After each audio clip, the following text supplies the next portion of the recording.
Welcome to the Running Network Show. Join us each time as we explore the people, the places, and the events that shape our great sport. Good morning from St. Louis. We're outside of the Marriott Pavilion in downtown St. Louis. We've got the Gateway Arch behind us. This weekend is the 200th anniversary of the Lewis and Clark expedition and the 100th anniversary of the 1904 Olympics and World's Fair. We're with the Hansons-Brooks Distance Project, one of the newest and most innovative programs in the sport of running. And we're going to let the group introduce themselves, and we'll tell you a little bit about their story. I'm Monica Hostetler. Kevin Hanson. Carly Graytalk. And I'm Keith Hanson. Keith and Kevin had an idea a few years ago to put together a racing team. There was a wonderful piece in the Wall Street Journal, and from that you were able to pick up the sponsorship of the Brooks Running Shoe Company. And tell us a little bit about that.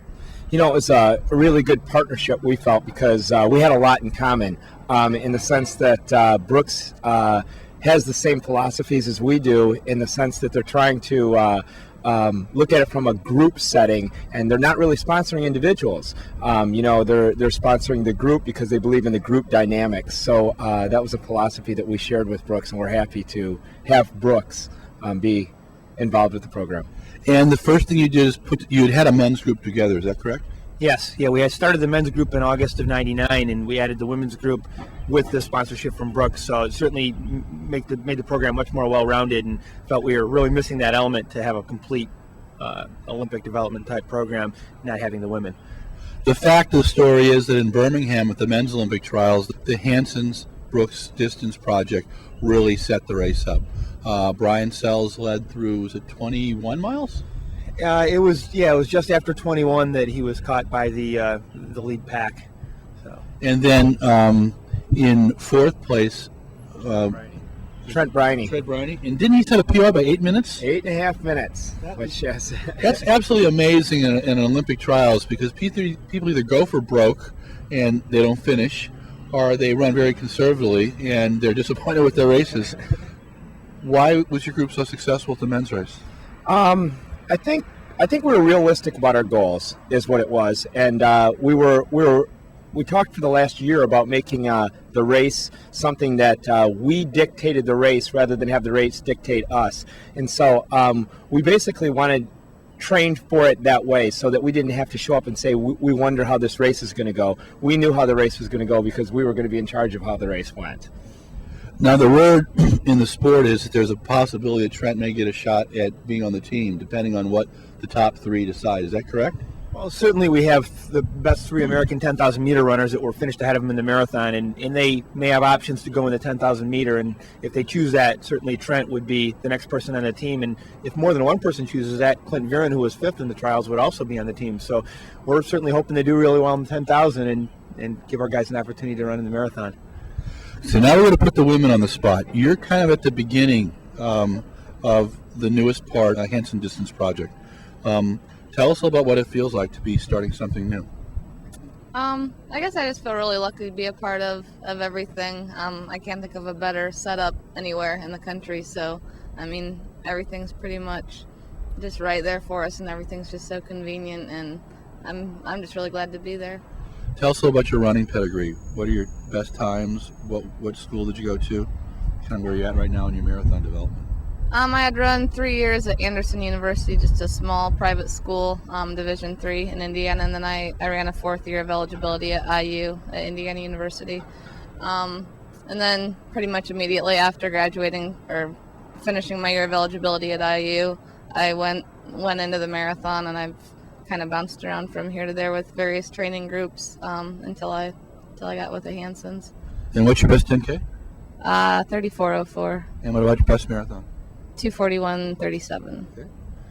And how about you? How did you get involved, and what kind of background do you have in the sport? Well, I ran for 4 years at Bucknell University, which is a small private school in Pennsylvania. Yeah. And then after graduating, I was in Kansas for a year for grad school and ran on my own, but then in Boston for the past 2 years running with the BAA, and did 2 marathons while with them, and moved out last summer to join the Hansons team. So, is your philosophy with the women any different from your philosophy with the men's group?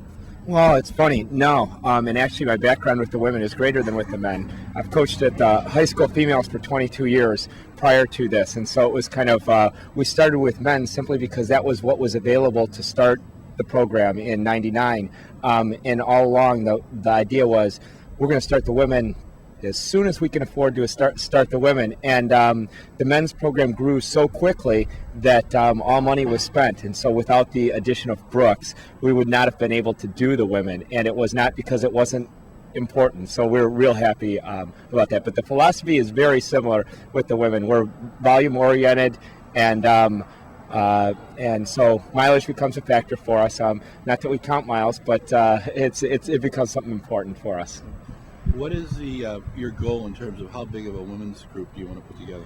You know, that's a little open right now. When we started the men's, we thought we'd have, one house and have 5 to 7 athletes, and we now have 15 athletes. We're planning on expanding the women as there's demand and women that want to join the program. We will probably figure a way out to accommodate them. So we don't really have a specific limit set at this point. Now, how many women do you have in your group? We currently have 5 women in the group, and we certainly have room to add more at this point, and are actively recruiting to get more women in the group. We're actively seeking women, and anybody that's interested, contact us, and we're also contacting women as well. So do you have a protocol about? But there is one thing that happens is that, last year we started the program in August, which meant that most of people that were graduating from college had already made commitments to wherever they were going. And so we hadn't had what we would call recruiting year from collegiate seniors, and we do this year. So we'll see. We're right now certainly a little bit more aggressive than we possibly could have been last year, because at this time last year we didn't have a women's program.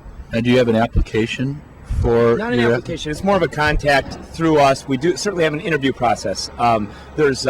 It's mandatory that they come out and take a look at what we have, because we're so proud of the training environment that we have. We have 30, 40 miles of dirt roads and probably equal amount of trails right out the door. And so we really want people to come out. We have never had someone come out on the guy's side or the women's side and say, you know what, I don't like the training area. So that's one thing that we're real proud of. So we want to get people out. The other thing that happens is it becomes an interview process twofold. The athlete's interviewing us, and we're interviewing the athlete. And so we kind of find out whether or not it's going to be a good fit, because part of the team training thing is that these people are getting along. One of the things that's going on in the sport of running in the U.S. right now is there's really a renaissance in U.S. distance running. Arguably, at both the men and women's Olympic trials over the past several months, we've put together 2 of the best teams that we've had in the marathon in probably 20 years. When old-timers look at the sport, they talk about the Florida Track Club, the Colorado Track Club, the Athletics West, and what the Hansons-Brooks Distance Project is doing is by using, as I call the brothers, their eccentricities and their love of the sport. They've asked questions that people haven't asked in the sport for a long time. And that's one of the reasons why we at the Running Network think they're very successful, and we salute them today.